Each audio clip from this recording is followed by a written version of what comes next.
This is the VaPro Plus Pocket by Hollister brand. You can see here, it's sterile. You of course want to wash your hands before cathing every time to avoid infection, but Chris is going to help me with showing you the inside of the pack. Open there.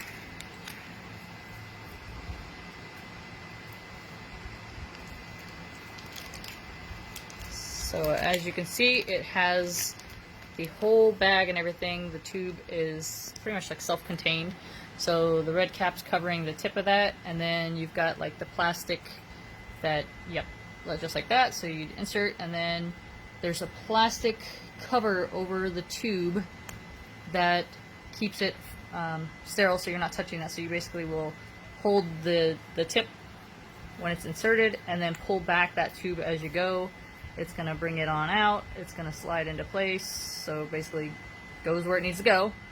And then it is already like lubricated as well, so you don't need to worry about having the extra lube to insert. And then this is a 1,000 milliliter, I believe, 1,000 milliliter bag.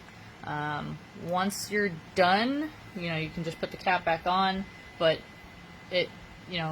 we've had very, very rare cases of the bag leaking or anything like that. So it does have right here at the top a tear to empty. So once you have your bag, once you've removed your tube, put your cap back on or whatever, then you can, get to the toilet if you have that ability. Get to the toilet, tear open here at the corner. It's going to open it up just a bit where you can pour that and dump the contents into the toilet. Being able to keep that clean, and that way you don't have a big old giant bag of urine sitting in your trash can, because those do get smelly. So hope that helps. Take care, everybody.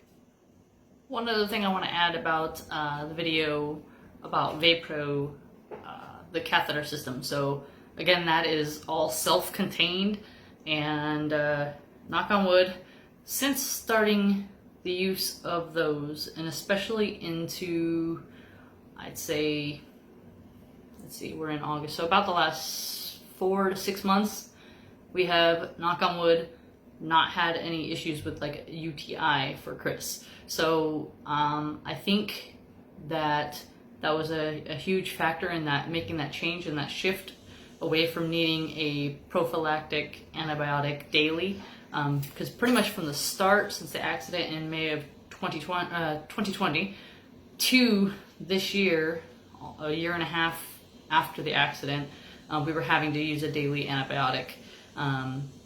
Anytime we came off of that, symptoms would start, we'd end up with a full-blown UTI. So, and that was with pretty much gloving, washing hands, everything we tried during that phase, he still would end up with a UTI anytime he was off the antibiotic for more than about a week. Like 7 to 14 days was really our limit to be off antibiotics.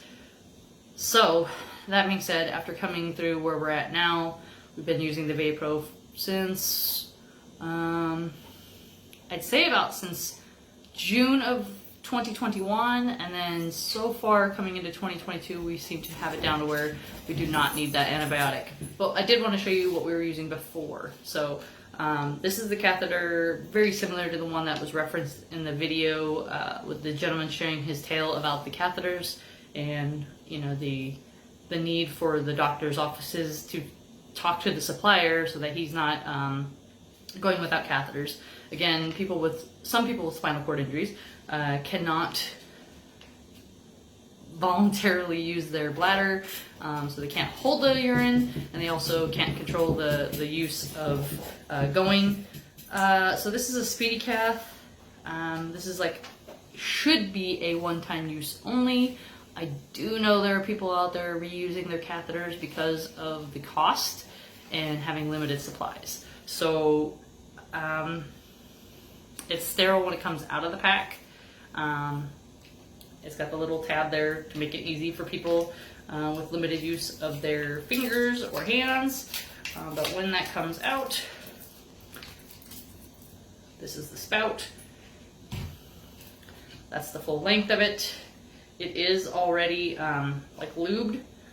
However, We always used a little extra because this was just kind of a little bit more savage. But basically, with gloved hands and of course a clean, sterile as can be, that would get inserted.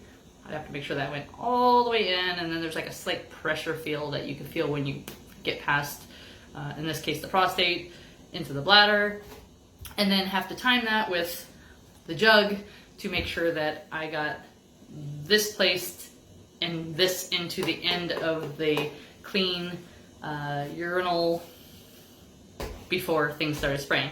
I will tell you, more than once I've got peed on.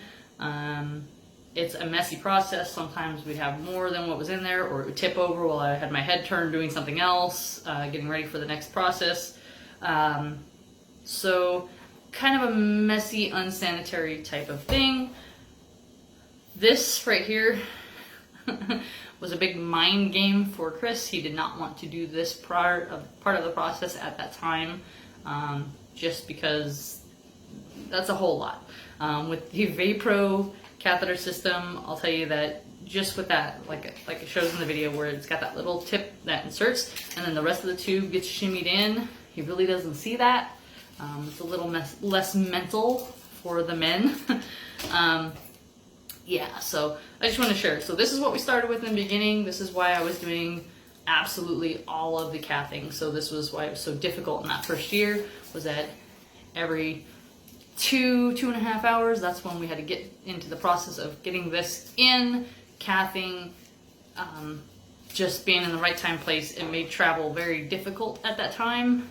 And yeah, and then overnight, during this process, overnight we were using a overnight condom cath, just kind of exactly like it says. It's a condom cath that goes over, and it was attached to a bag, and that collected urine overnight, and then we would take that off and then go into this process, drain the bladder, and then every 2 to 3 hours rinse, repeat around the clock.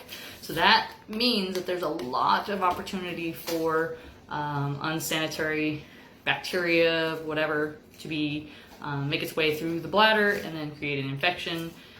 So while these do the job, these are not my favorite method. Yeah, and again, they are expensive, so if they are not covered by your insurance or your provider, then that's a big problem for a lot of people, and that's why they're using them, and that's not sanitary. Yeah, so I think that was everything I kind of wanted to follow up with. It's just, that's where we were in the beginning. This was me doing all the 100% of the job, and then once Chris moved to the VaPro, then he was able to take over that part. Very infrequently do I ever have to intervene with like the bladder side of things at this point. Usually it's just a matter of probably about once a week I kind of check and I say, hey, let me see what your pee looks like, you know, does it smell funny, anything like that, because I'm trying to maintain that, making sure nothing's changed infection wise. So that's pretty much it, you guys. Yeah, so thanks for watching. See y'all soon. Bye.